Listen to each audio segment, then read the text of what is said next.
सरस्वती ततो जयमुदीरयेत्। श्रीलक्ष्मीनाथसमारम्भां नाथयामुनिमध्यमाम् अस्मदाचार्यपर्यन्तां वन्दे श्रीगुरुपरम्पराम्। अञ्जनानन्दनं वीरं जानकीशोकनाशनं कपीशमक्षहन्तारं वन्दे लङ्काभयङ्करम्। भक्ति भक्त भगवंत गुरु चतुर्नाम वपुएक। इनके पद वंदन किए नासत विघ्न अनेक। श्री श्यामाजू के पद कमल जब लग हृदय नवास। श्याम भ्रमर आवत नहीं तब लगता के पास। बोलिए वृंदावन बिहारी लाल की जय। भागवत महापुराण की जय। सुखदेव भगवान की जय। परम मंगलमय परात्पर ये अखिलेश्वर हाइलाइटर ला देना संतोष भैया मोटा वाला। गण निधान सर्वेश्वर सर्वाधिपति अकारण करुणावरुणालय अकारण करुणाकारक सकल जन कल्लशापहारक परात्पर पर ब्रह्म सच्चिदानंद स्वरूप परमपिता परमात्मा श्री राधा गोविंद सरकार राधा रमण बाधा हरण श्री बांके बिहारी लाल उनका यह वांगमय शब्दमय विग्रह है श्रीमद्भागवत महापुराण। कोटि कोटि नमन कोटि कोटि प्रणाम। इस परम पावन पुराण ग्रंथ पारमहंसों की पावन संहिता को परमाराध्य नंदनंदन यशोदा नंदन ब्रिज नंदन देवकी नंदन श्याम सुंदर श्री कृष्ण के पाद पद्मों पर कोटशः नमन नतमस्तक वंदन एवं अभिनंदन। उनकी आह्लादनी शक्ति प्राणप्रिया जगत वंदनी वृषभानुनंदनी भास्वती जगदीश्वरी बरस आने वाली श्री किशोरी जी के पावन चरणारविंदों पर कोटशः प्रणति। समस्त भूतादिक श्री राम मैं सब जग जानी करहूँ प्रणाम जोरि जुग पानी। हम सबका यह परम सौभाग्य भागवत साप्ताहिक कथा सीखने का सद संकल्प विचार लेकर के एक स्थान पर एक साथ जुड़कर इस पावन पुराण श्रीमद् भागवतम की तैयारी कर रहे हैं। बड़े ही पावन चरित्र पर अब हमारा प्रवेश होने वाला है, श्री राम चरित्र। हम सब ने पूर्व दिवस पर श्रवण किया किस प्रकार महाराज सगर के जो 60,000 पुत्र थे और अश्वमेघ यज्ञ का जो घोड़ा था वह देवराज इंद्र कि कहीं हमारा सिंहासन ना चला जाए, इंद्रासन ना चलाया जाए, इस डर से उस यज्ञ के घोड़े को अश्व को चुरा करके और कपिल मुनि के आश्रम पर बांध दिए। जब वह 60,000 पुत्र ढूंढते हुए गए उन्हीं को ही चोर समझ करके जैसे उनको मारने के लिए दौड़े तो उनके क्रोधाग्नि से सभी पुत्र जल करके भस्म हो गए। इसके बाद असमंजस के पुत्र अंशुमान हुए। अंशुमान आए, अपने काकाओं की अस्थियों को देखे, पूरी घटना का पता चला तो वो अश्व को दे करके पितामह सगर को और वो गंगा को भूतल पर लाने का प्रयास करने लगे। पूरा जीवन चला गया महाराज अंशुमान का। इसके बाद दिलीप पूरा जीवन चला गया तपस्या करते हुए, प्रसन्न नहीं हुई गंगा मैया। फिर महाराज भगीरथ की ऐसी तपस्या की माँ गंगा प्रकट हुई और वह उनका विशाल वेग भोले बाबा की जटाओं पर समाहित हुआ और एक जटा खोला तो गंगा सुंदर मानसरोवर गंगोत्री से होते हुए ऋषिकेश आदि क्षेत्रों को पावन करते हुए गंगा सागर में महाराज सगर के जो 60,000 पुत्र भस्मीभूत हो चुके थे उनके जब राख का स्पर्श हुआ तो सबके सब दिव्य धाम दिव्य लोक को चले गए। गंगा की बड़ी भारी महिमा हम सब ने श्रवण किया। गंगा गंगेत यो ब्रूयात् योजना नाम सतैरपि मुचते सर्व पापेभ्यो विष्णु लोकम सगक्षते। तो इन्हीं के आगे चल करके वंश में महाराज खटवांग हुए। खटवांग इतने पराक्रमी थे कि 2 घड़ी में ही जब इनको पता चला कि मात्र इनकी आयु 2 घड़ी शेष है, इतने में ही उन्होंने भगवत धाम को प्राप्त कर लिया। और इसके बाद फिर दीर्घबाहु आए। दीर्घबाहु के बाद रघु परम प्रतापी राजा जिससे रघुवंश कहलाया। रघु के बाद अजय, अज के बाद महाराज दशरथ। महाराज दशरथ धर्मधुरी को धारण करने वाले और अयोध्या धाम पर विराजते हैं। महाराज दशरथ की चतुर्थ अवस्था आ गई लेकिन अभी तक उनके घर में कोई पुत्र नहीं है। एक बार माता अरुंधति अपने पति वशिष्ठ जी से कहती हैं कि हे स्वामी, आप जैसा कुल पुरोहित गुरु जिस कुल का हो और उस राजा को पुत्र ना हो, क्या ये ठीक है? वशिष्ठ जी ने कहा, देवी देवी अरुंधति, आपका कहना ठीक है, लेकिन कभी महाराज ने आज तक हमसे इस विषय पर चर्चा नहीं किया। अगर करते तो जरूर हम यज्ञों के द्वारा उनको पुत्र संतान प्राप्ति का उद्योग कराते। उन्होंने कहा ठीक है, आप यज्ञ की व्यवस्था कीजिए। महाराज दशरथ के हृदय पर जो लालसा है वह है हमारा कार्य है कि कैसे उनके हृदय पर लालसा प्रकट होगी। इधर महाराज दशरथ का राज्य दरबार लगा और पूरी सभा बैठी हुई थी। तभी माता अरुंधति अपने छोटे से कुमार के साथ प्रवेश करती हैं। जैसे ही माता अरुंधति ने प्रवेश किया और अपने आसन पर बैठी, तो महाराज दशरथ जैसे ही राज्य भार पर लग जाते, वैसे ही वह चोटी काट देती छोटे से कुमार को। तो वह रोने लगता, छोटा सा बालक। तो महाराज दशरथ का ध्यान भंग हुआ। एक दो बार ऐसे हुआ, उन्होंने पूछा कि हे गुरु माता, क्या बात है, क्या ये बच्चा भूखा है? उन्होंने कहा नहीं महाराज, भूखा नहीं है, ना ही इसको कोई शारीरिक समस्या है। तो क्या बात है? तो माता अरुंधति ने कहा कि हे महाराज दशरथ, मानो यह कहना चाहता है कि हमारे जो पिता हैं वो तो महाराज दशरथ की पुरोहिताई कर रहे हैं, लेकिन महाराज दशरथ के कोई संतान नहीं है, तो मैं किसका पुरोहित बनूंगा? जैसे ही आज महाराज दशरथ ने ये वचन सुने, उनके हृदय पर बड़ी ग्लानि हुई। और तभी महाराज दशरथ एक बार भूपति मन माही, भई गलानी मोरे सुत नाही।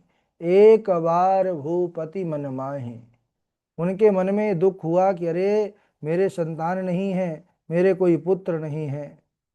गुरुदेव वशिष्ठ के पास महाराज दशरथ गए हैं, चरणों में प्रणाम किया, गुरुदेव ऐसी कृपा कीजिए कि मेरे घर भी संतान उत्पन्न हो। ऋषि ने कहा, वशिष्ठ जी ने, कि महाराज धीरज धारण कीजिए, आपकी चतुर्थ अवस्था आ चुकी है, इसलिए आपके यहाँ एक नहीं चार चार पुत्र रत्न आपको प्राप्त होंगे। वशिष्ठ जी ने ऋषि श्रृंगी को बुलाया है, पुत्र कामेष्टि यज्ञ करवाया है। उस पुत्र कामेष्टि यज्ञ से प्रसन्न होकर स्वयं यज्ञ से अग्नि देवता हाथ में चरु का प्रसाद लेकर प्रकट हुए। महाराज दशरथ ने उस चरु को दो भागों में किया, आधा भाग कौशल्या को दिया, बचे हुए आधे भाग को दो भाग में किया, एक भाग कैकेयी को, दूसरा भाग सुमित्रा को। सुमित्रा माता वाला जो भाग था एक बाज उठा करके ले गया। माता अंजनी तपस्या कर रही थी एक पर्वत पर, और वहीं उसने उनकी हथेली पर डाल दिया, जिससे वह दिव्य सुगंध आ रही थी। उस चरु को माता अंजनी ने जब ग्रहण किया, तभी कालांतर में उससे पवन पुत्र हनुमान का जन्म हुआ। बोलिए हनुमान जी महाराज की जय। इसके बाद जब माता सुमित्रा दुखी हो गई कि हमारा भाग चला गया, तब उन्होंने क्या किया कि माता कौशल्या ने, माता कैकेयी ने एक एक भाग अपने भाग से निकाल करके दिया। तब माता सुमित्रा प्रसन्न होकर के कहती हैं कि हे बहन, अगर भगवान की कृपा से मेरे दो पुत्र हुए, तो हे दीदी कौशल्या, एक आपके पुत्र की सेवा करेगा, दूसरा आपके पुत्र की सेवा करेगा। सुंदर समय आया है, ग्रह नक्षत्र तारे अनुकूल हो गए, सुंदर वसंत ऋतु था, चैत्र का महीना था, नवमी तिथि थी। और नवमी, यह जो नौ का अंक है यह पूर्णांक है। ऐसी नवमी तिथि को भगवान श्री हरि नारायण माता कौशल्या के जो है अब गर्भ से बाहर आना चाहते हैं। अभिजीत मुहूर्त है और दिन को ठीक 12 बजे श्री राम कौशल्या माता के सामने चतुर्भुज रूप धारण करके प्रकट हो गए। बोलिए रामचंद्र भगवान की जय। माता कौशल्या जब भगवान को अपने सामने देखती हैं, बड़ी ही सुंदर स्वरूप भगवान का चतुर्भुज रूप, भय प्रगट कृपाला दीन दयाला कौशल्या हितकारी हर्षित महतारी मुनि मनहारी अद्भुत रूप विचारी। ऐसा अद्भुत रूप है भगवान का, ऐसा सुंदर स्वरूप है कि माता कौशल्या देख करके मग्न हो गई। मेघ के समान श्यामल वर्ण है, चार भुजा है भगवान के, शंख चक्र गदा पद्म धारण किए हुए हैं। परम पूज्य गोस्वामी तुलसीदास जी कहते हैं कि यह चरित जगावहि हरि पद पावहि। जो भगवान का चरित्र गान करता है वह भगवान का पद यानी स्थान प्राप्त कर लेता है। भक्तों ने कहा, अरे हमको भगवान का स्थान नहीं चाहिए, भगवान का चरण चाहिए। तो लेखनी की दिव्यता देखिए, यह चरित जगावहि हरि पद पावहि यानी चरणों की प्राप्ति होती है, ज्ञानियों को मुक्ति की प्राप्ति होती है, भक्तों को भक्ति की प्राप्ति होती है। भगवान जो है भक्तों के लिए ही अवतार लेते हैं। विप्रधेनु सुरसंत हित लीन मनुज अवतार, निज इच्छा निर्मित तनो माया गुण गोपाल। ब्राह्मण गाय देवता संत भक्तों के लिए भगवान श्री राम मनुष्य अवतार ग्रहण करते हैं। माता कौशल्या के सामने चार भुजाधारी जब श्री रघुनंदन प्रकट हुए तो माता कौशल्या ने कहा कि हे प्रभु, आप पुत्र बन करके आए हैं या पिता बन करके आए हैं। भगवान ने मुस्कुराते हुए कहा, मैया मैं तो पुत्र बन करके आया हूँ। उन्होंने कहा तो ठीक है, छोटे हो जाइए। पुत्र छोटा होता है, इतना बड़ा नहीं होता है। भगवान छोटे हो गए। बोले कि अब चार हाथ जो हैं इसको दो हाथ वाले बन जाइए, क्योंकि यहाँ चार हाथ नहीं होते। भगवान श्री राम की दो भुजा कम हो गई। माता कौशल्या ने कहा, प्रभु जब बालक उत्पन्न होता है ना तो वो रोता है, इसलिए आप भी रोइए। उन्होंने कहा, मैया हमको रोना भी पड़ेगा। कौशल्या मैया ने कहा कि हे प्रभु, जब भक्त आपको रो रो करके पुकारते हैं तो क्या आज आप भक्तों के लिए नहीं रुदन कर सकते। ऐसा सुना तो सुनी बचन सुजाना, रोदन ठाना हुई बालक सुर भूपा। जैसे ही सुना है माता के वचनों को, भगवान ने रोना प्रारंभ कर दिया। सारे अयोध्यावासी एकत्रित हो गए। यहाँ जैसे ही महाराज दशरथ ने सुना कि कौशल्या कैकेयी सुमित्रा के यहाँ जो है चार चार पुत्र रत्नों की प्राप्ति हुई तो महाराज दशरथ की प्रसन्नता का ठिकाना न रहा। पूरा महाराज दशरथ इतने प्रसन्न हुए कि कहना ही क्या। ब्राह्मणों से स्वस्ति वाचन कराया, जात कर्म संस्कार कराया और महाराज दशरथ ने अपने सर्वस्व का दान कर दिया। जिसे जो मिला उसने पास में नहीं रखा, उसने भी उसका दान कर दिया। सारी अयोध्या में मंगल गान होने लगा है। एक महीने का दिन हो गया। जब चारों कुमार कुछ बड़े हो गए तो वशिष्ठ जी उनका नामकरण संस्कार करने के लिए आए। जैसे ही वशिष्ठ भगवान ने प्रभु रामचंद्र को देखा है तो एकदम आनंदित हो गए। कहने लगे, हे महाराज, जो आनंद सिंधु सुख राशि शिखर ते त्रैलोक्येषु पासि, सो सुख धाम राम अस नामा, अखिल लोक दायक विश्रामा। हे महाराज, यह जो माता कौशल्या के गोद पर लेटे हुए हैं, जो आनंद सिंधु सुख राशि, जो आनंद के सागर है, सुख के राशि हैं, जिनके एक कण से तीनों लोग सुखी होते हैं, जो सुख के भवन हैं, संपूर्ण लोगों को आराम विश्राम देने वाले हैं, उन कौशल्या पुत्र का नाम होगा राम। बोलिए राम लला सरकार की जय। जैसे ही दो अक्षर का इतना प्यारा नाम राम सुना है, सब प्रसन्न हुए। इसके बाद विश्वभरण पोषण कर जोई, ताकर नाम भरत यस होई। जो विश्व का भरण पोषण करने वाले हैं उन कैकेयी के पुत्र का नाम भरत होगा। भरण पोषण, जीव का वास्तविक भरण पोषण होता है भक्ति से। भाव से, प्रेम से, जो महाराज भरत ने प्रकट किया विश्व में। कैसे आपने प्रभु के प्रति, स्वामी के प्रति प्रेम भक्ति होना चाहिए। जाके सुमिरन तेरि पुनासा, नाम शत्रुघ्न वेद प्रकाशा। जिसके स्मरण मात्र से शत्रुओं का नाश हो जाता है, उन सुमित्रा के छोटे कुमार का नाम शत्रुघ्न हुआ। फिर लक्षण धाम राम प्रिय, सकल जगत आधार। गुरु वशिष्ठ ही राखा, लक्ष्मण नाम उदार। लक्षण धाम राम प्रिय, जो शुभ लक्षणों के धाम हैं, भगवान श्री राम के प्यारे हैं। संपूर्ण जगत को जो थाम करके रखे हैं, जो संपूर्ण जगत के आधार हैं, वशिष्ठ जी ने उनका नाम लक्ष्मण रखा। और ये चारों भैयन की जय, तीनों मैयन की जय, महाराज दशरथ की जय, अयोध्या धाम की जय। इसके बाद कैसे भगवान का आगे गुरुकुल जाना हुआ, कैसे अध्ययन किए, बड़ी सुंदर कथा है। और यहीं तक अब जो है हमारी कथा पूर्ण हो चुकी है। चलिए, कक्षा तो होती रही, लेकिन जो शाम का समय था वो बदला गया था, इसलिए थोड़ा हो सकता है दो चार लोग नहीं जुड़ पाते थे। अब आज कम लोग जुड़े हैं, उनको ये लग रहा है कि कक्षा शायद आज शाम को ना हो, कल से जुड़ेंगे जो जो जुड़ेंगे। स्वागत है। सबसे पहले झा जी सुनाएंगे, उसके बाद डॉक्टर वैशाली जी हैं, उनके बाद हमारे शुभम जी हैं, शुभम जी के बाद तृप्ति पांडे जी हैं, जानकी लक्षराज जी हैं, उनके बाद निरंजन जी हैं, डॉक्टर सुरेश जी हैं, हर्षिता जी हैं, कृष्णा जी हैं।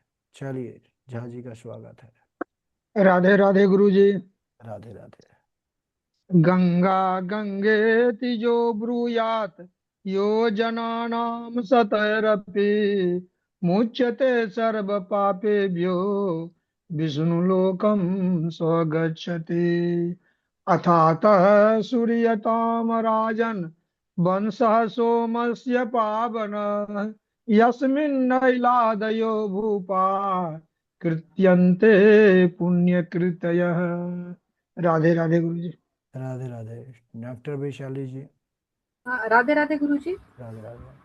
संगम त्यजेत मिथुनव्रतीनां, मुमुक्षु सर्वात्मना, न विसृजेत बहिरिन्द्रियाणि, एकश्चरन् रहसि चित्तमनन्त ईशेत्, युञ्जीत तद्व्रतीषु साधुषु चेत्प्रसङ्गः।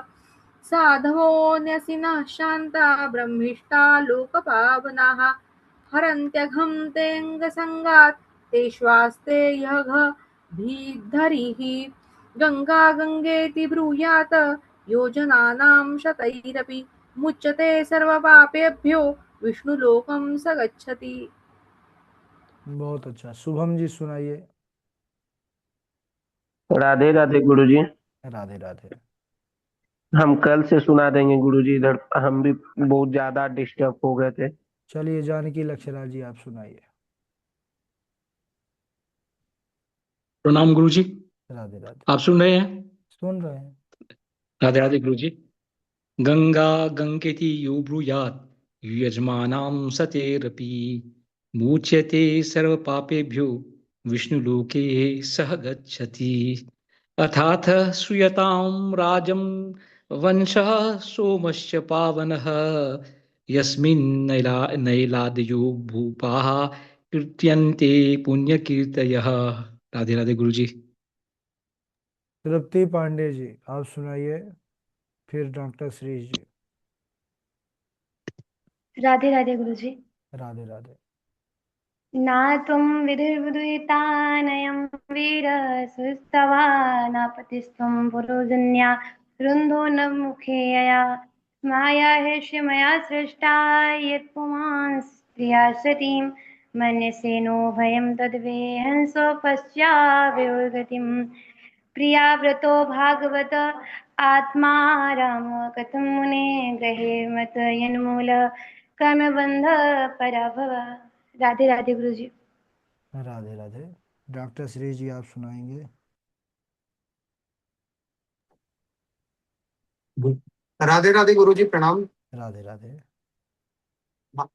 गुरुजी पुराने ही कुछ सुना देता हूँ, आपकी आज्ञा हो तो। हाँ कोई बात नहीं, सुनो जी। सच्चिदानंद रूपाय विश्वोत्पत्त्यादि हेतवे तापत्रयीय विनाशाय श्री कृष्णाय वयं नुमः। अज्ञान ध्वान विध्वंसा कोटि सूर्य समप्रभ सूता क्या ही कथा सारम मम कर्ण रसायनम। राधे राधे गुरु जी, प्रणाम। बहुत सुंदर। इनके बाद सुनाए हर्षिता जी हैं, लौकुश कुमार शुक्ला जी हैं।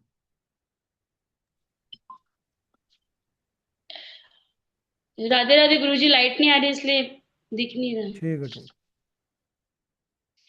क्वेदं वपु क्वच वयसु कुमारिमेद त्वेता प्रमथ कृत दारुण यातनास्ते आलोचितो हि विषयो यमभूत पूर्व क्षन्तव्य भंग यदि मे समये विलम्ब क्वाहं रज प्रभवीश तमोऽधिकेऽस्मिन् जात सुरेतर कुल कृतवानुकम्पा न ब्राह्मणो न तु भवस्य न वेरमाया यन्मेर्पिता शिरसि पद्मकर प्रसादा भगवच्छोतुमिच्छामि नृणां धर्म सनातनम् भगवच्छोतुमिच्छामि नृणां धर्म सनातनं वर्णाश्रमाचारयुक्तं यत् पुमान् विन्दते परं शमोदमस्तपशोचं सन्तोषशान्तिराजवं ज्ञानं दयाच्युतात्मत्वं सत्यं च ब्रह्मलक्षणम् हाड़ जरे जैसे लाकड़ी केस जले जैसे घास सोने जैसी बुआ जल गई कौन आयो पास जो अपराध भगत कर करही राम रोष पावक सो जरही। राधे राधे गुरु जी, प्रणाम। हाँ राधे राधे। और कौन? राधे राधे गुरुदेव। जी सुनाइए। राधे राधे गुरुदेव। राधे राधे। सुदर्शनं नमस्तुभ्यं सहस्राराच्युत प्रिया सर्वास्त्रघातिन विप्राय स्वस्ति भूयाडस्पते। राधे राधे गुरुदेव। हाँ राधे राधे। निरंजन जी।